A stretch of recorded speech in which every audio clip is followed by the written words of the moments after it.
Welcome back everyone to Blender to Unreal Engine 5, the complete beginner's guide, and this is where we left it off.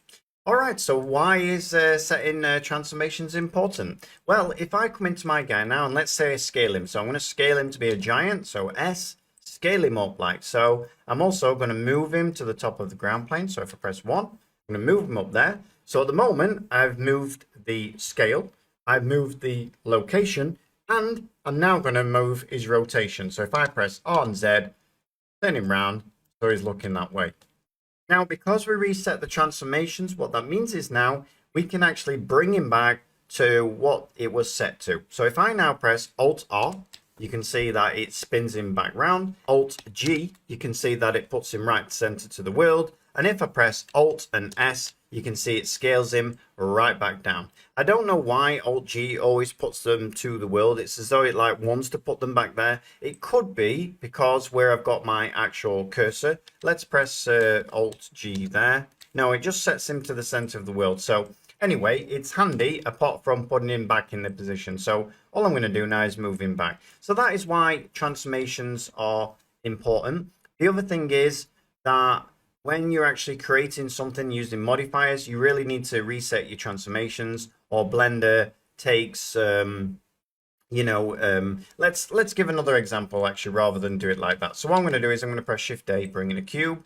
And what I'm going to do now is I'm going to pull this cube out. So I'm going to press E, enter like so.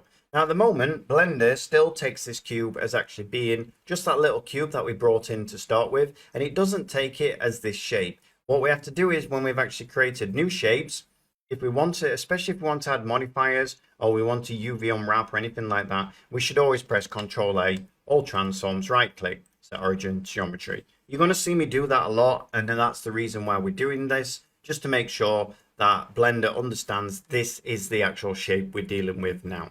All right, so let's delete that out of the way. Now then, let's come in, and what we want to do now is we want to actually create the kind of window on here. Now before we do the next part, what we want to do is just want to make sure your cursor is in, well, someplace not in the center of the world. We can move this cursor from the center of the world anywhere we want by shift right clicking like so to put it wherever we want, and wherever then we bring in a primitive, it will always appear always where the cursor is. So if I now press Shift A, bring up the primitive menu, you'll see we have all of these things actually to look at and deal with, but we're only going to deal at the moment with the mesh.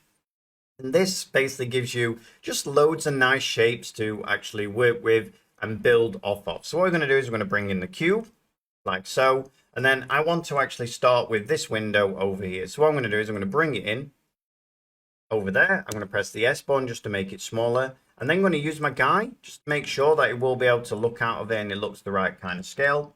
So what I'm going to do is I'm going to bring it over like so. I'm going to set it back a little bit like so. And again, this is a gray box, so we just need to get things in the right place. What I'm going to do now is I'm going to squish this up a little bit by pressing S and X like so. And then I'm going to move it over just so that bottom of it sits in there. And now obviously we need a roof. Now the roof of this should come up nearly parallel, a little bit probably higher or lower than this part, maybe lower. So what I'll do is I'll come in, press the tab button to go into object mode. Make sure you're on face select, grab this face, pull it down.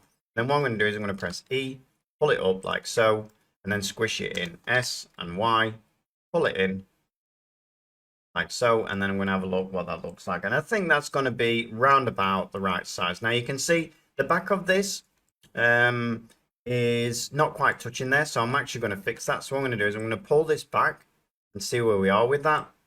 So I think that's going to be the right place, because once we've got this big beam on there, maybe it wants dropping down just a tad, like so.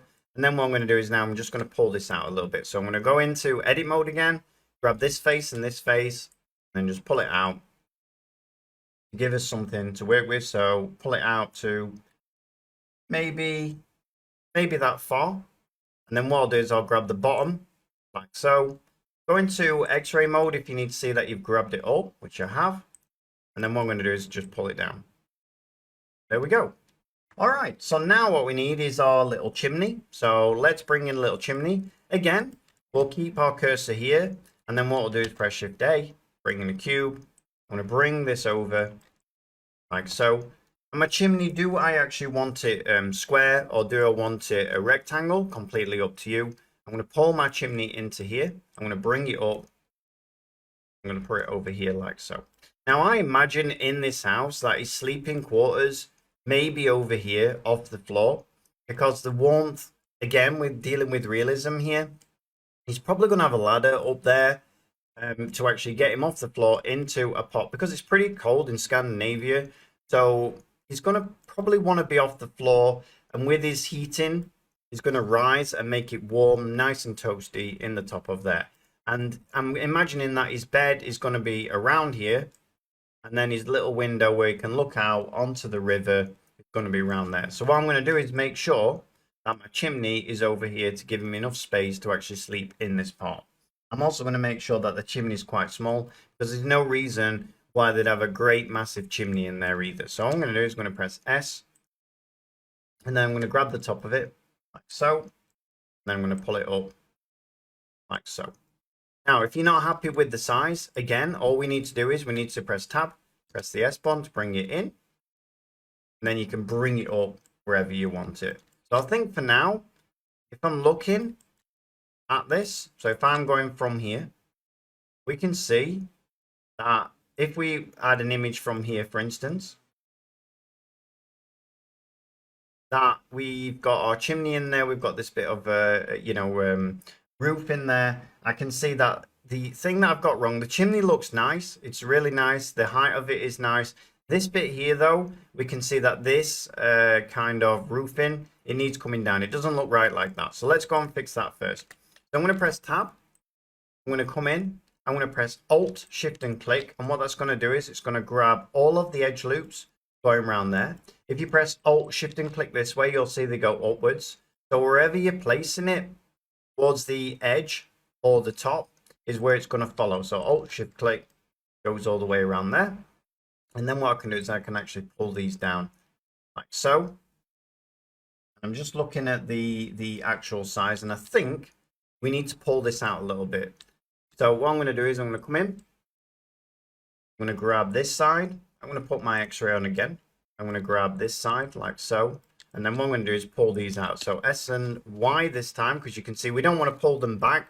As you can see, that line's going that way, you want to pull them this way. So S and S and Y, pull them out like so, take X-ray off, and there we go. I think that's looking much nicer now. And the one thing I'm worried about with this is these beams that come here. I think I need to move it just a little bit over. All right, so there we go. Now I'm going to keep my man in here. So I'm going to press 1, put him on the ground plane, because I will need him for the windows and things like that. And I'm also going to split this up now. So at the moment we have a camera in here. We don't actually need the camera. We also have a light in here. We don't really need the light at the moment. So I'm just going to click that off with delete. I'm going to click the camera off and press delete. And now you'll notice over the right hand side with our collections, we have these. So I'm going to make a new collection now just to break it up a little bit to make it easier to work with. So the first one, I'm going to right click, click new, and it'll make a new collection as you see there. Now I'm going to call this, I can actually pull this out. So if I grab this, pull it up, you can see now we've got 2 collections. So let's call this one Grey Box. And this then just makes everything easier to work with. Let's call this one Human. So I'll double click it, sorry. Human. And then we'll have one more that we'll call Lighting. So if I come up against this one, right click and click New. And then let's drop this one here. We'll call this one Lighting. Like so. We'll have another one which we'll call Camera. So click new, and all this is just preempting everything we're going to be doing. So camera, like so, not 8, just 1.8. And then finally we'll have one that we'll call main build. So new, main build, like so. Now let's grab our gray box. So we know all 3 of these cubes are our actual gray box. So let's shift select them going all the way down. Then what we'll do is we'll drag those and put them into our gray box like so. Close that up. And then what we'll do is we'll grab our human. He's already in, human. So Just if yours is not, just drag him into the human one. Now, the best thing we can do now, because we've done that, is we can switch off whichever we like. So I can turn off just my human, just my grey box, just my lighting, camera, or main build, which makes things much, much easier to work with. And you might even want, when you've got the main build, a lot of pots in there, to actually split up the main build as well. All right, everyone. So on the next one, then, what we should be able to start doing is actually start building out our Viking hull. All right, everyone. So I hope you enjoyed that, and I'll see you on the next one. Thanks a lot. Bye-bye.